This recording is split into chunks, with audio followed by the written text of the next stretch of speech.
Кажете ми, какво според вас е важно да се случва в държавата ни, за да може да върви напред? Ами трябва да се забрани комунизма, първо.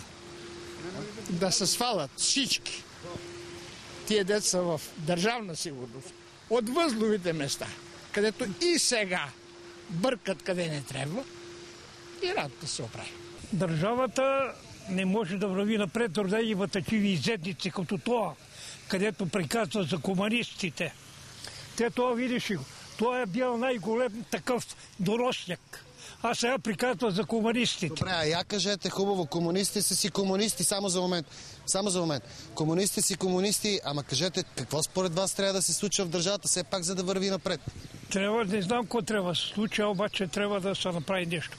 Вчера са насадили 30 лампи пред блока, ни една нема. Нема управление.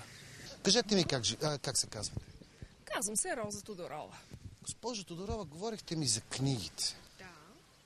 Сякаш, не знам дали се бъркам, аз познавам много млади хора, които четат книги, интересуват се, образоват се, но има и доста такива, които загърбиха четенето. Какво според вас трябва да се прави в държавата ни, за да може все пак хората повече да се обръщат към литературата, да търсят културата? Ами, преди всичко, трябва да се започне с най-малките деца. Ако ние като родители, преди всичко, започнем с тях, покажем и тези прекрасно илюстрирани книжки.